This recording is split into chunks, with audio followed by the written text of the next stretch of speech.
From our studios at historic Arnold's Park Amusement Park, it's Okoboji Broadcast with Jeff Thee. Welcome to Okoboji Broadcast, everybody. Happy post-Winter Games weekend coming up here, but it is a big weekend. I have Michael Meyers, the city administrator for the city of Okoboji, here with us. And Michael, this weekend I know that we got a vintage snowmobile, so it's always something in the Iowa Great Lakes. Yeah, definitely. I mean, we're coming off an awesome weekend, and it's just so great to see the folks who came out here and share our community here in the winter as well. Yeah, very important. You know, we get those 3 months in the summer, and obviously last summer was a different summer, to say the least.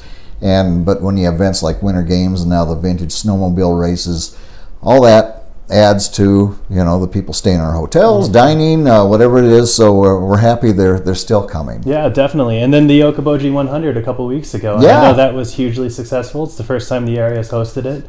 And we're just so excited to, again, share our community in the wintertime, too. Yep, and they can come back in the summer if they wish. That's right. Yep, we're happy to have you. Well, I wanted to get together with you because City of Okoboji doing some things on Lakeshore Drive. And I'm one of those that looks back and think, I wish 130 years ago they'd have made Lakeshore Drive wider, put a bike path along the side and maybe a turning lane. But it is what it is, and I know the city does the best they can do to. You got motorists, you got bicyclists, you got walkers, people with pets, and you know what? It gets to be a busy street going right along the lake. Definitely. Yeah, so Lakeshore Drive is just over 4 miles long, and as you've indicated, it's narrow in parts, and it's heavily utilized. So we understand it's a multimodal street, and it's one of those lake-adjacent streets where it's kind of, once you're on it, it's hard to get off. So yeah, you've hit it right on the head. You've got the motorists who are coming through. It's a local street. But a large majority of our residents have a Lakeshore Drive property address, or they use that street to access their home. Yeah. You've got the cyclists who are using it. You've got the walkers who are using it. Yep. And then, there's construction that's going on. There's lawn services.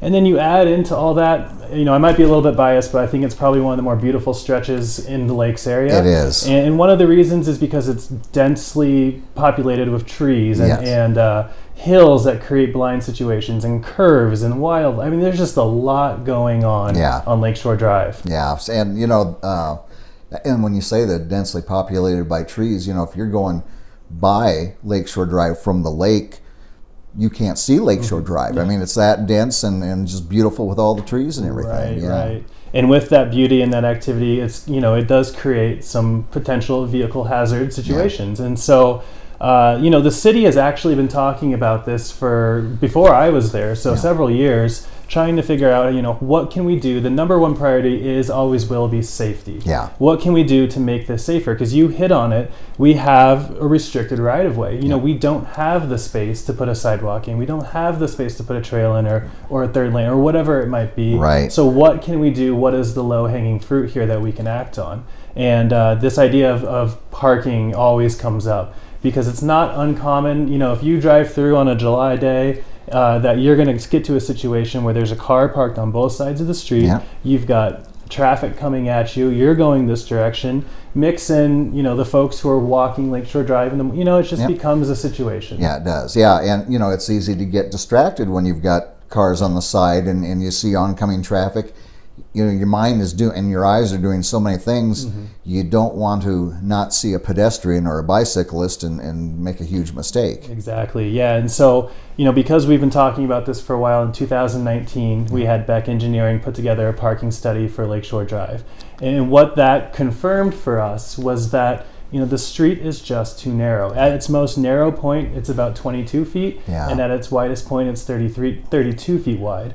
And when you start thinking about the use of the road, so your car width averages to be about 6.5 foot. Yep. So if you put 6.5 foot on one side, there's 13 feet, and then you've got another 13 feet. Car coming this way, car coming that way. Yep. You're already at 26 feet, and that's just then you got the space in between the vehicles too. Yeah. So it becomes tight, and what those numbers showed us was that per SUDIS regulations, which they tell you how to build a street basically. Right. The entire stretch of Lakeshore Drive did not meet the specifications for parking on both sides of the street. Okay. So what we acted on was a parking restriction from Givens Point all the way up to Pikes Point. So basically the entire stretch of Lakeshore Drive. Yeah. And that'll be no parking on the odd addressed or lakeward side of Lakeshore Drive. All right. Yeah. And I know you guys have just looked at it and did the study, and it's tough to know what to do, but you're doing something, and with the thought of safety for people first. That's the main thing. And not only the safety of those using it, like we've already identified, but a fire truck, for example, needs 13.5-foot clearance to get through. An ambulance, all of the EMS response, and then in the winter we've got snowplows that are out. And I've got photos from some of my staff who they had to stop snowplowing because they couldn't get through. Yeah. So it's important that we just do the one side, and I think it's going to make a huge difference, and I think it's going to be noticeable. Yeah. Yep. And also the credit for the people who live there and use Lakeshore Drive. Mm-hmm. That's not the only project you got going on in Lakeshore Drive, then, right? You're going to be doing some little updating work. So it was actually over 25 years ago the last time the city did an overlay on Lakeshore Drive. Wow, that's a long. Yeah. When you consider the amount of traffic that does go on Lakeshore, that's a long time. Right. The folks tell us that this asphalt overlay should last 20 years, and we're 25 plus now, and that's a credit to our staff for sure, who've done an excellent job of maintaining it. Right.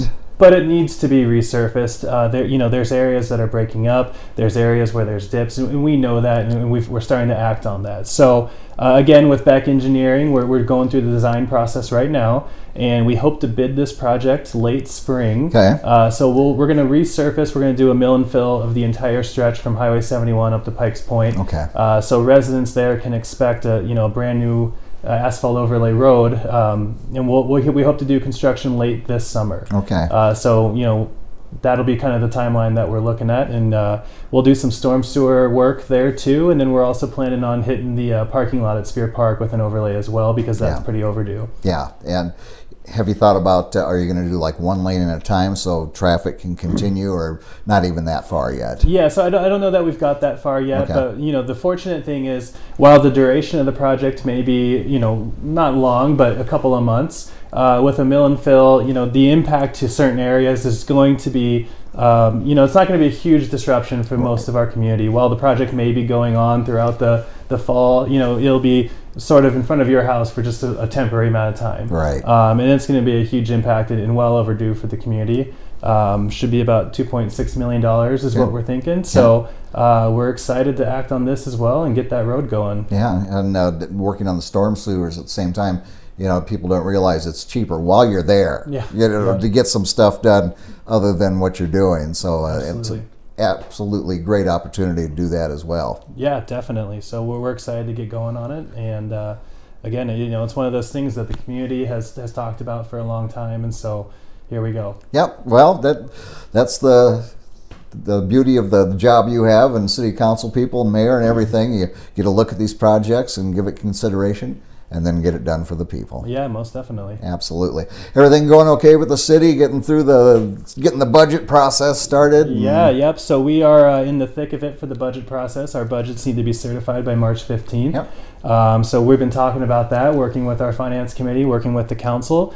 Recently, we have refinanced some of our existing debt, taking advantage of some low interest rates right now. So we just kind of finalized that process on some existing debt that we had, and we are going to save the city of Okoboji about $220,000 over the next 10 years. So that's big, impactful for us. Huge. And so everything is going smoothly. We're keeping busy during the winter months, and we look forward again to the spring and summer when we start seeing some familiar faces. That's right. Absolutely.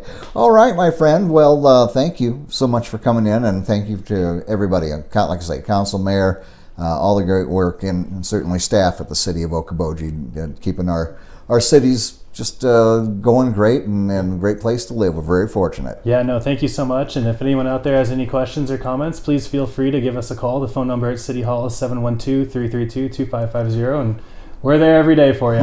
Very good. Even when it's cold and kind of snowy, they're there. All right. Michael Meyers, thanks for joining me. Yeah, thank you so much for having me. Absolutely. Our guest again, City Administrator for the City of Okoboji, Michael Meyers. We want to thank him for taking a few minutes updating you what's going on in the fine city. And we thank you as well as for watching us right here on Okoboji Broadcast. Okoboji Broadcast from the studios at historic Arnold's Park Amusement Park is brought to you by the Scott Troutman State Farm Agency in Spirit Lake, Pure Fishing in Spirit Lake, Last Touch Painting and Cleaning, providing interior, exterior, house painting, and professional cleaning services in Spirit Lake. Quest Wealth Management, a financial advisory practice of Ameriprise Financial Services. Advisor Jan Spielman, AJ Spielman, and Erica Wachholz. Ducky's Marine and Motorsports Repair in Spirit Lake. Bank Midwest, dream big, plan wisely, live well.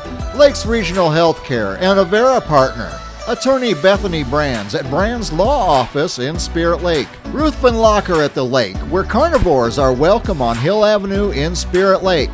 Beck Engineering in Spirit Lake. Be Radiant Laser Skin Studio in the Okoboji Plaza in Okoboji. The YMCA of the Okobojis is the Bedell Family YMCA, building strong families and strong communities.